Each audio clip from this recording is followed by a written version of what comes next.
Coming in at number 10 on our Locked On Senators NHL draft rankings, you might have heard this before from Sens fans that they've taken players just because their dad was a great player. Well, let me tell you about Iginla and the path that he's paving for himself. If his name was Tej Brody, Tej Pillar, Tej Levitan, he'd still be in our top 10. This guy is an absolute offensive weapon. Yeah, Tej Iginla is just such an impressive prospect, Ross. It feels like there's guys that we cover that some scouts love, other scouts are lower on. I haven't seen anyone that's like, Tej Iginla, Like everybody is fired up about this guy, and for good reasons. In 64 games with the Kelowna Rockets in the WHL last season, he had 47 goals, 37 assists, good for 84 points, and he kept things rolling in the playoffs. 15 points in 11 games. And Ross, arguably his most dominant performance was at the U18s, where he had 12 points in 7 games. Like, he really popped off there.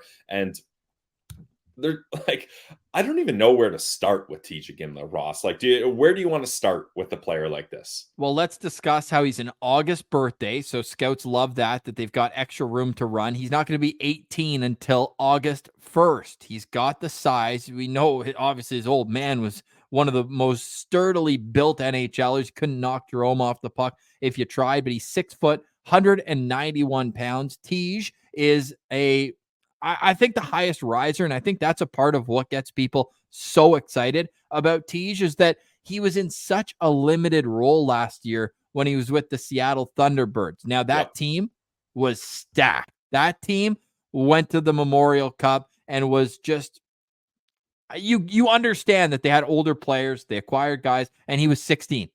Okay, that's fair. He gets this fresh start in Kelowna, and I mean, he moved from center to the wing early on in the year, and it sounds like that really helped him find his stride, find his ability to score. But you look at the rankings across the board, my goodness. Bob McKenzie has him at number 10. Craig Button has him at number 4. And then Elite Prospects is at 6. McKean's at 5. HP.com is at 7. Corey Pronman is at 13, Scott Wheeler at 12. But even Scott Wheeler, because whenever there's guys lower on players that I really like, I go and I check out what they write about him. And look, excellent skaters, what Scott Wheeler says on the puck, he creates, he can do that in different ways. Some NHL scouts may not be sold on him as the public sphere is. But they also say, and this is what kind of surprises me, Pilsy, is that he didn't dominate the U18s the way people would have wanted him to. Now, the points were obviously outstanding, 15 points in 11 games, but some are saying that he got to play with Gavin McKenna, who's going to be the number 1 pick, not next year, but the year after, and his tournament was absolutely outrageous. I would turn their attention to the gold medal game. Yeah, some power play time helped you, still -1 in the game, 6-4 win, but a goal and 2 assists in the final gold medal game, a goal and an assist in the semis, and 2 assists in the quarterfinals. To me, I look for big game players to make plays in big games, and that's what Iginla was able to do. Look, we know he's a shooter, 47 goals, but Pilsy, it's all the little intricacies that you can imagine Tej picked up watching his old man. Yeah, and that's why he's such a complete player. It's about every little thing that he does. He drives to the net hard. He looks for rebounds and tips. So I think this guy could learn a lot from a guy like Brady Tkachuk. That would be a great mentor there. He's an elite puck protector. Like, Ross, you mentioned he's got the size, but not, I don't know, like 6 feet. What do we have him? 6 feet, 191. Like, he's not a big player, but he plays like a big player. And you got to assume he's going to fill out a little bit more like his dad. Probably not all the way Jerome size, but I think he's got some more room to grow, especially with that earlier birthday that you mentioned.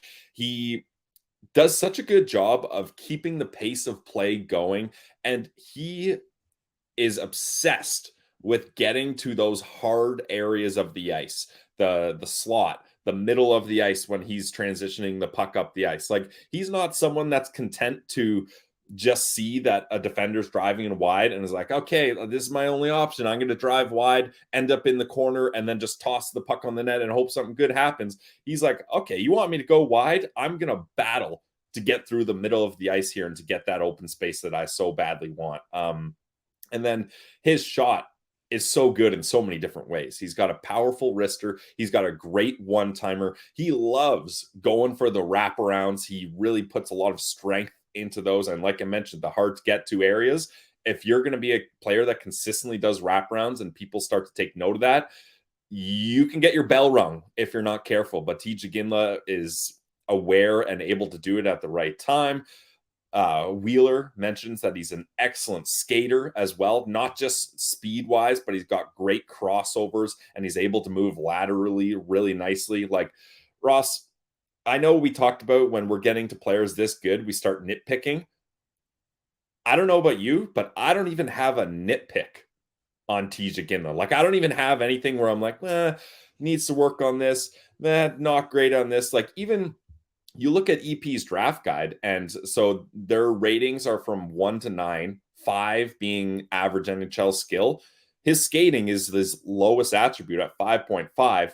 His shooting 7, passing 7, puck handling 6, hockey sense 7, physical 7. So he's not just above average on most things; he's above average on most things. Like, I got no red flags. I got no negative comments here. I think, Rossi, you're not going to be surprised that he is going to make history in Pilsy's Sens Stars when we get to that. Okay, we're not getting there though first, because what I will nitpick is just defensively, he just needs to continue to improve. I mean, he will get there. I'm not concerned at all, but he's a young kid who was thrust into an offensive role. So, of course, he focused on that part of his game. I just think if I'm a team, I want to work on him on defensive positioning and just the little intricacies, because detail-oriented is kind of his calling card in the offensive zone. And I don't think there's any reason why he can't get to being a two-way guy who kills penalties and you can use in all situations. I think that you want to be patient with this player, though. I don't think he's playing in the NHL next year, maybe even not in 2 years.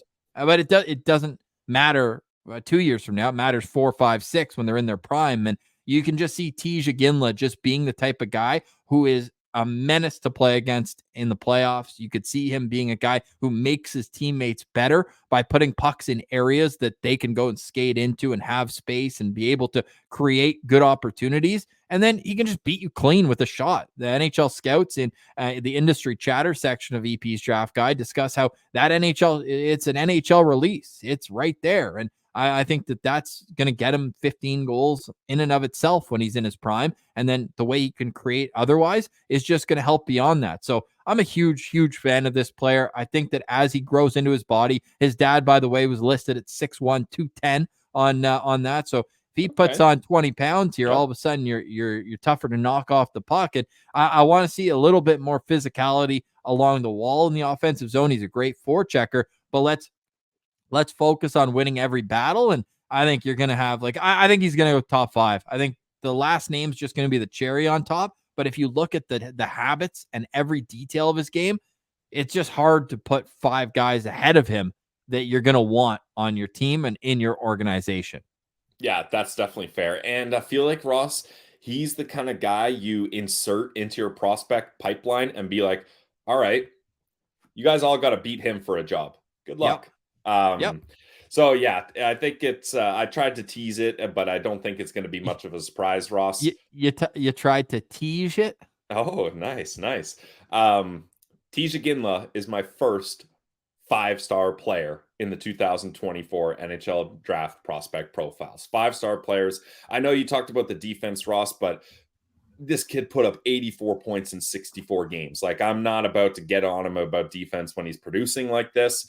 Sure, you wanted to improve, but that's not something that is going to concern me in any way, shape, or form. This is just such a complete player. I think he's going to be a great second line player, especially when he fills out.